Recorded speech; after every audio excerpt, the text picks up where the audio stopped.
नमस्कार दोस्तों, पुराणों और शास्त्रों में विभिन्न प्रकार के अस्त्रों और दिव्यास्त्र का उल्लेख मिलता है। भारत के प्राचीन इतिहास में देवताओं और असुरों के बीच हुए युद्धों में अनेक प्रकार के अस्त्रों का प्रयोग किया गया है। अस्त्रों को देवताओं और देवियों के पास अलौकिक हथियारों के रूप में जाना जाता है। ब्रह्मा, विष्णु और महेश्वर सृष्टि के निर्माता, पालनकर्ता और संहारक अपने अवतार के साथ कई असुरों और राक्षसों को अपने अस्त्रों से नाश किया है। यहाँ तक कि इंद्र, दुर्गा और कई देवी देवताओं ने भी एक विशिष्ट अस्त्र धारण किया। अत्यंत एकाग्रता के साथ मंत्रों का जप करके आह्वान किए गए इन अस्त्रों का उद्देश्य दुश्मनों को सटीक लक्ष्य से मारना था। महाभारत महाकाव्य में ही अनेक प्रकार के अस्त्रों का प्रयोग हुआ है। हिंदू कहानियों में हर भगवान के पास एक हथियार होता है, लेकिन कुछ ऐसे हथियार होते हैं जिन्हें शक्तिशाली और घातक माना जाता है। इन दिव्य अस्त्रों को केवल विशिष्ट देवता की ऊर्जा से ही प्रवाहित किया जा सकता है। रामायण और महाभारत के महाकाव्यों में इंद्रास्त्र, त्रिशूल, सुदर्शन चक्र, ब्रह्मास्त्र और वरुणास्त्र जैसे अस्त्रों का उल्लेख है। ये अस्त्र दिव्य और अलौकिक हथियार हैं, जो देवताओं द्वारा बनाए गए हैं और एक विशिष्ट देवता की नियंत्रण में हैं। किसी अस्त्र को बुलाने या प्रयोग करने के लिए आवश्यक ज्ञान होना अनिवार्य है। वो विशिष्ट मंत्र से ही अस्त्र को नियुक्त करके निर्देशित करेगा और निरस्त्र करेगा। महाभारत में अर्जुन के पास किसी भी अन्य योद्धा से अधिक अस्त्र थे। नारायण अस्त्र को छोड़कर अर्जुन के पास लगभग सभी अस्त्र थे।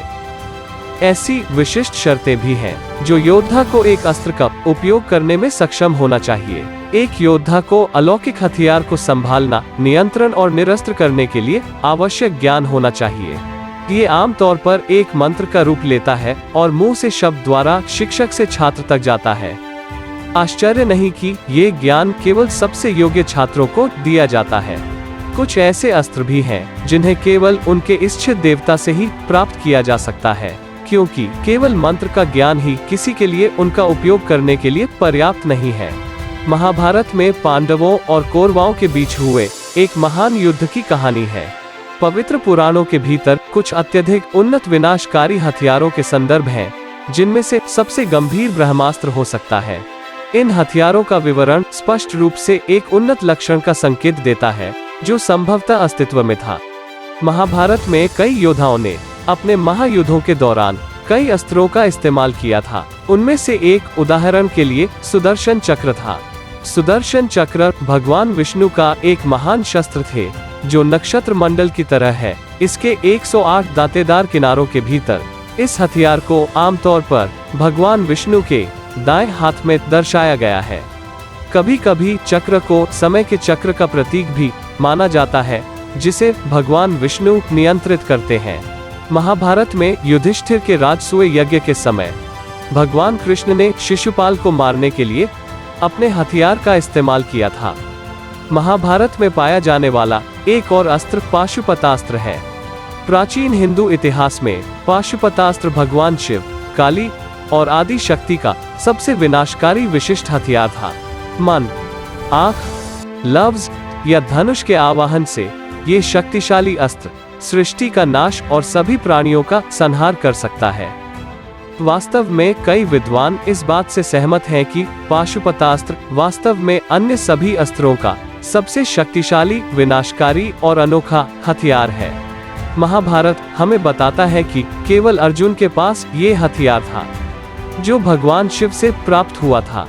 नारायण अस्त्र भगवान विष्णु द्वारा अपने नारायण रूप में इस्तेमाल किया जाने वाला एक और हथियार था। नारायण अस्त्र को एक साथ लाखों घातक अस्त्र से एक शक्तिशाली लक्ष्यभेदी के रूप में वर्णित किया गया है।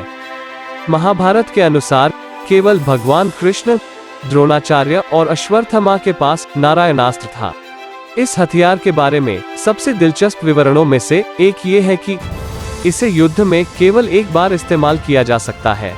अगर कोई इसे 2 बार इस्तेमाल करने की कोशिश करता है, तो ये खुद की अपनी सेना को नष्ट कर देगा।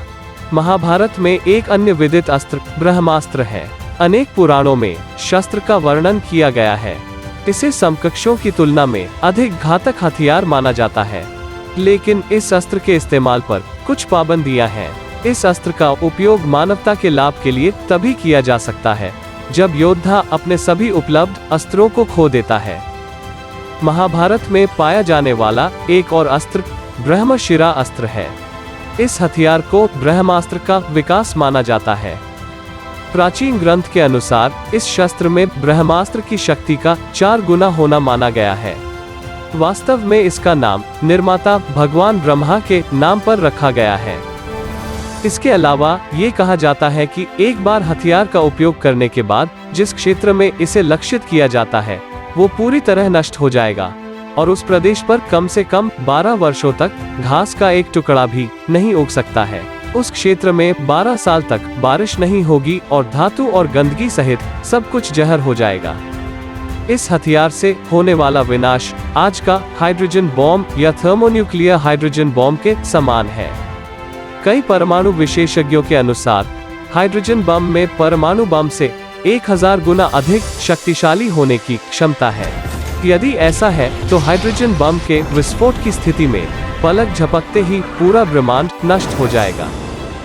दोस्तों, हमें उम्मीद है कि आपको ये वीडियो पसंद आया होगा।